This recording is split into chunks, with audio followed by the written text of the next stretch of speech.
Sugar, pour yourself something cold, because Claressa Shields just walked into another award night convinced the trophy had her name engraved on it, and she walked back out empty-handed for the second time in a matter of weeks.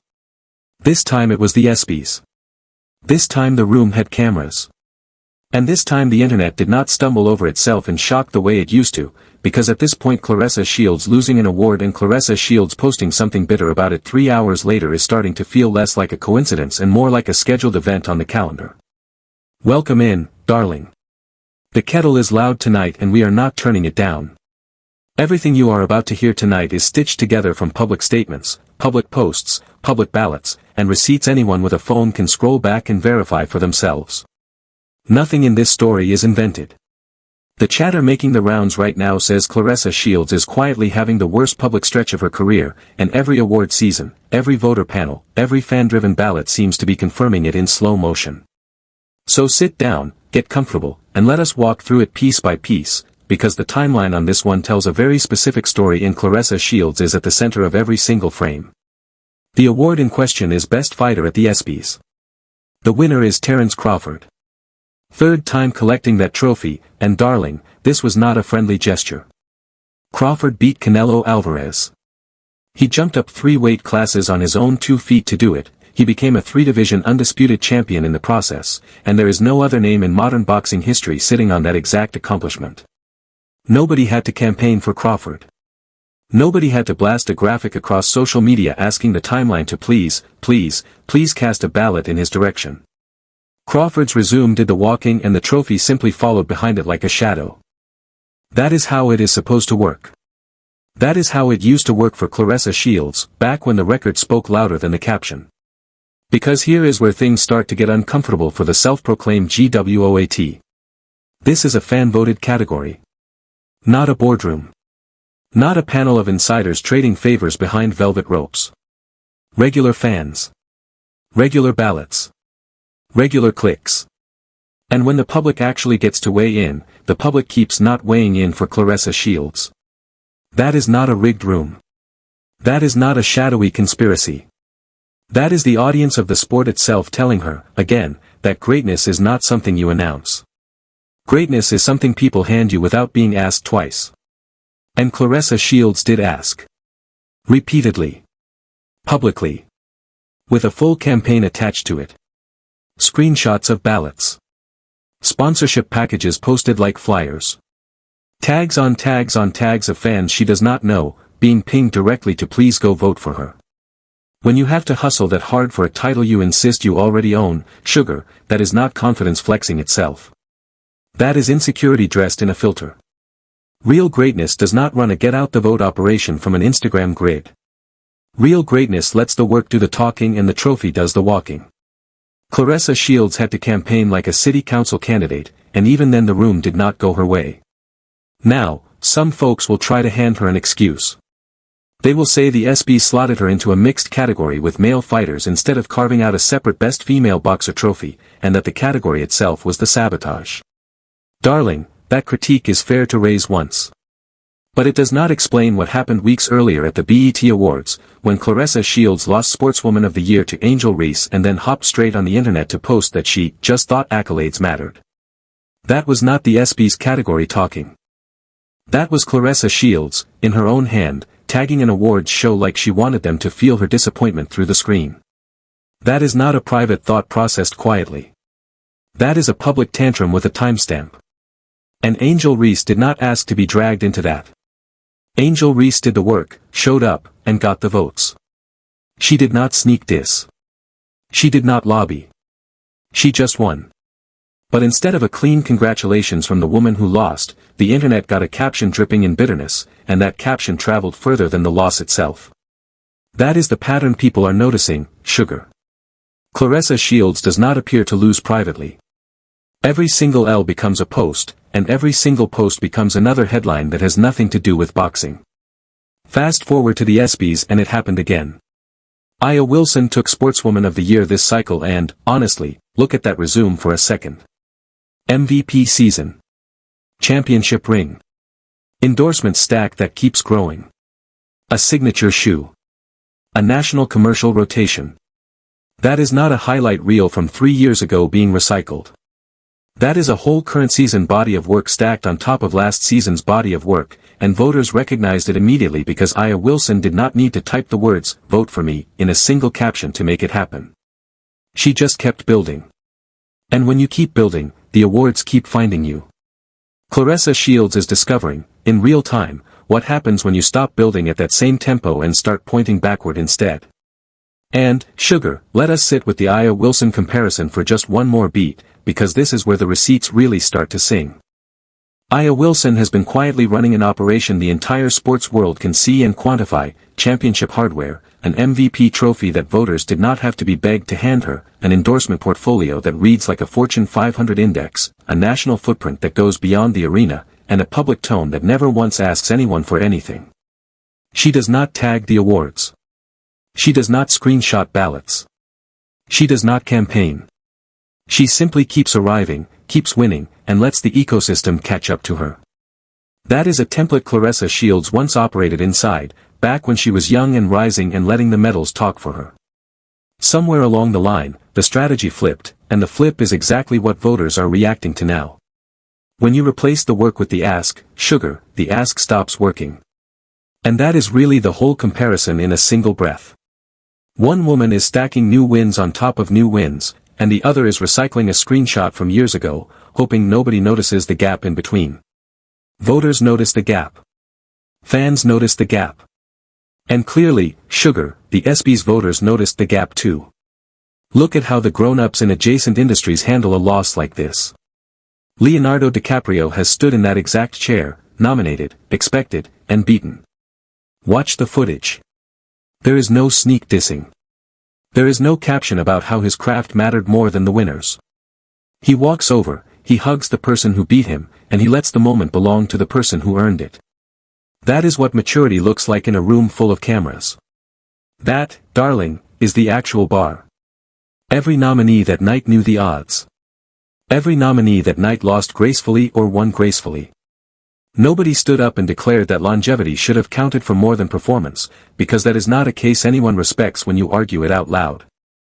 Right now, Claressa Shields keeps arguing it out loud, and it keeps making the story worse instead of quieter. And it is not just DiCaprio. Look at the Denzel Washington posture when the trophy misses.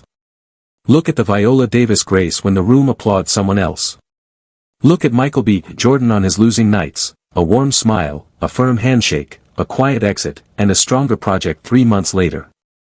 Nobody in that tier ever posts a subtweet at the show that just missed them. Nobody in that tier tags the ceremony. Nobody in that tier turns a private feeling into a public grievance. Because they understand the mathematics of legacy, the shorter the loss cycle, the longer the reputation stays intact. Claressa Shields is running the opposite mathematics right now. She is stretching the loss cycle out. She is amplifying the loss cycle. She is turning a 2-hour event into a 2-week storyline.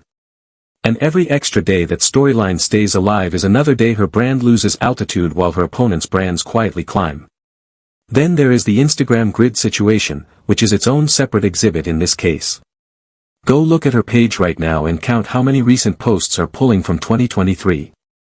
Old plaques. Old ceremonies. Old red carpet screenshots from before the Papoose engagement drama, before certain records were touched, before the most recent losing streak began.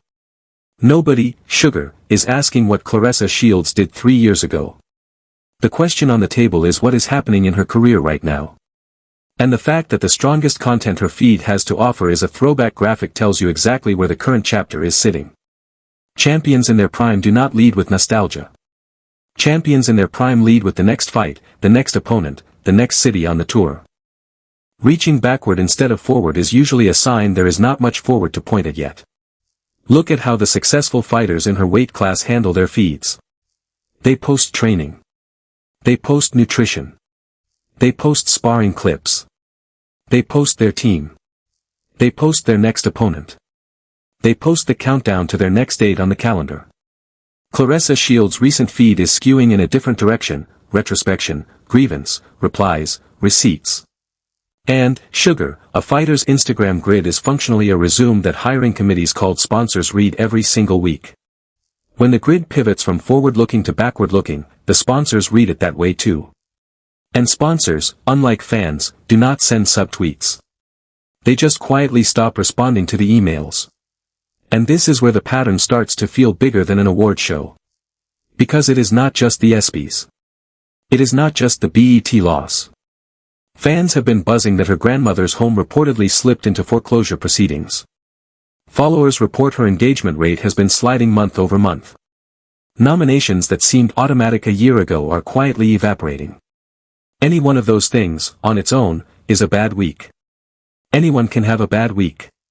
But when they start stacking back to back to back, and every single one of them somehow ends with a caption from the same person going viral for the wrong reason, that is not weather anymore. Sugar, that is a climate change. And zoom in on the foreclosure headline for a second, because that alone is telling. When a fighter of Claressa Shields' historical caliber ends up with grandmother house foreclosure stories in the search results, something structural has shifted inside the business. Purses of that scale should insulate a family. Endorsement checks of that scale should have paid off the mortgage twice. When the numbers stop matching the résumé, the business plan itself is the story, and no vote me graphic on Instagram can fix a business plan story. That is a management room conversation, not a comment section conversation. And yet the comments section is where the entire conversation keeps being fought. And the timeline on all of this lines up too neatly to hand-wave away. It coincides with the shift in her media presence. It coincides with the campaign-heavy posting behavior. It coincides with the loss of 2 major nominations in a single window. Something inside the Claressa Shields brand did move, and voters seem to be reading the shift faster than the team around her. Now, the defenders will keep pointing to the ring, and the ring record is real. Claressa Shields is undefeated inside the ropes. Nobody is stripping that from her, and nobody with a functional pair of eyes should try. But the headlines circulating around Claressa Shields in 2026 are not about her jab, they are not about her footwork, they are not about her next opponent. They are about lost awards, sponsored vote campaigns, subtweeted award shows, and captions born out of frustration. When your inside the ropes legacy has to compete for airtime with your outside the ropes reputation, something has already begun to slip. And no, darling, that is not a judging panel's fault. And to be very clear, darling, nobody watching this is trying to erase what Claressa Shields built. The Olympic gold medals are real. The undisputed titles are real. The pioneering fights in women's boxing are real. The doors she personally kicked open for the next generation of female fighters are real. The historians will hand her a chapter. The Hall of Fame will hand her a plaque. That part of the record is settled and no ESPYs loss is going to disturb it. But settled legacy and current momentum are 2 different accounts, and Claressa Shields is currently overdrawing on the second account while pretending the first account can cover it. Legacy pays rent for a while. It does not pay rent forever. Here is the tragic angle of this whole thing. A genuinely undefeated fighter should be trending for a title defense right now. She should be trending for a mega fight announcement. She should be trending for the next signature performance that adds another line to the résumé. Instead, Claressa Shields is trending for a vote me graphic that did not deliver, and for a subtweet about accolades that lit up the timeline for all the wrong reasons. The sport she still legitimately dominates keeps getting drowned out by the noise the marketing side of her camp keeps creating around it. That is not a fighter problem. That is a positioning problem. But positioning problems are how public reputations quietly rot. Watch the athletes at the very top of this current era, and you will notice a very specific silence. Terence Crawford did not run a vote campaign. Aya Wilson did not repost her old trophies to remind anybody they existed. Caitlin Clark does not tag awards shows in dissatisfied captions. They put in the work. They show up. They let the accolades track them down. And on the nights when the vote does not land in their favor, they still show up dressed like it did, they still hug the person who won, and they still deliver the same public composure whether the room called their name or someone else's. That is the difference, sugar, between claiming greatness and quietly living it. And right now Claressa Shields is doing a whole lot of claiming. Even Serena Williams, on the nights she did not walk out with the trophy, walked out with the same posture she walked in with. Even LeBron, on the years the finals did not land in his direction, gave the same podium answers he would have given if they did. That is because the athletes who ultimately survive at that altitude understand that the camera is always on, and the camera is not just filming the sport. The camera is filming the person. And the person the camera keeps filming becomes the brand the sponsors keep paying and the fans keep defending. Right now, the person the camera keeps filming next to Claressa Shields' name is a person in a grievance loop, and grievance loops, sugar, do not sell tickets. Grievance loops sell think pieces. Grievance loops sell mockery.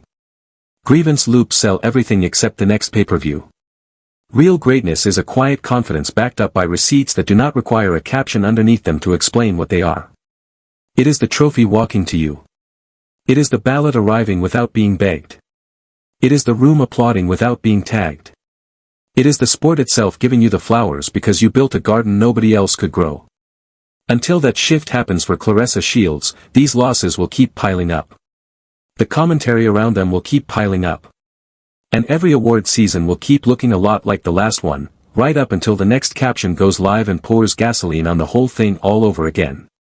Now, sugar, let us zoom out for a moment, because there is one more layer to this that fans keep bringing up in the comments and it deserves airtime.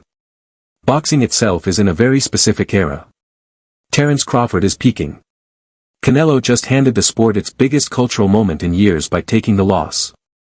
Ryan Garcia and Gervonta Davis and Shakur Stevenson are all in active shape and running headlines every week. And in that landscape, a female fighter with an undefeated record should be a marketing dream, a natural next chapter for a sport hungry for stars. Claressa Shields should be booking every corner of that spotlight. Instead, the spotlight keeps drifting to whichever fighter is quietest about wanting it, and Claressa Shields keeps missing that memo by a few decibels. And factor in one more thing that the mainstream boxing conversation keeps skipping. Women's boxing as an industry does not have infinite margin for error the way men's boxing does. Every headline that lands in the sport counts twice, once for the individual fighter and once for the category. When the biggest female name in the sport spends her news cycles arguing with award shows instead of stacking marquee fights, that is not just her problem. It becomes the whole category's problem. Every rising female fighter behind her, every prospect trying to get a network deal, every young champion trying to headline a card, is affected by whether the top of the pyramid is trending for reasons that grow the sport or shrink it. Right now, sugar, the top of the pyramid is trending for reasons that shrink it. And that will get discussed in boardrooms she is never invited to. Look at the way the ESPYs room reacted when Crawford's name was called. No hesitation. No side eyes. No think piece to follow. The audience already knew the answer before the envelope opened, because Crawford's resume had answered the question weeks in advance. Compare that to the run-up to the ESPYs on Claressa Shields' end, which was a full week of tags, screenshots, and reminders. When the campaign is louder than the case is already losing. Voters can feel the difference. Voters vote accordingly. There is also the network math to consider. Broadcasters watch these ballots as carefully as any fighter's team does. When a fighter has to campaign for a fan vote award and still misses, that data point ends up on a whiteboard inside a network development meeting. Networks translate lost votes into projected pay-per-view buys, and projected pay-per-view buys translate into fight purse offers. Nobody in that room is trying to be cruel about it. They are simply reading the temperature of the audience. And the temperature of the audience is what showed up on the ballot. So the next contract Claressa Shields negotiates will land on a desk where a laptop is already open to the ESPYs result and the BET result. That is the invisible cost of every subtweet. It is not paid on Instagram. It is paid in the next contract meeting. And she may not feel it landing for another 6 months, but land it will. And then there is the aftermath. Which, honestly, sugar, is where the whole story keeps consuming itself. Because losing an award is not a legacy problem. Losing an award is a Tuesday. But turning a Tuesday into a public grievance, and then turning that public grievance into a second news cycle, and then turning that second news cycle into a screenshot war with fans, that is a legacy problem. That is how a boxer whose inside the ropes record is genuinely historic ends up with an outside the ropes reputation that is starting to overshadow it. And the wildest part is, it is entirely self-authored. Not a single caption in this pattern was forced on her. Every post came from the same fingers.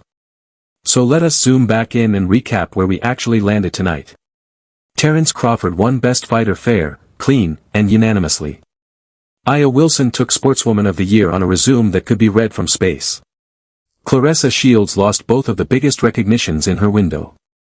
And instead of the losses telling the story, the reactions to those losses are now writing a much bigger story about where her public brand is heading in 2026 and beyond. The record inside the ring is untouched. The record outside the ring is picking up cracks the ring can no longer paper over. And the wildest part of all of this, sugar, is that none of it needs to keep going.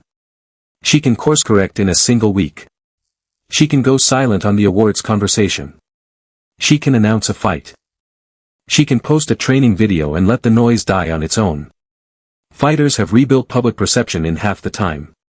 But the first move has to be the fingers stepping away from the keyboard, and so far, that is the one move Claressa Shields keeps refusing to make. Now I want to know where you land on this one. Do you think this is the beginning of a real, structural decline in the Claressa Shields brand? Do you think she is a great fighter simply having a rough voting stretch that any athlete could hit? Or do you think the voters are finally reading the vibe correctly and the era is ending in slow motion right in front of us? Leave your verdict in the comments below, darling, because this cup is way too full to sip on alone. And while you are down there, tell me which award season loss you think hit her the hardest, the BET, the ESPYs, or the ones nobody is talking about yet.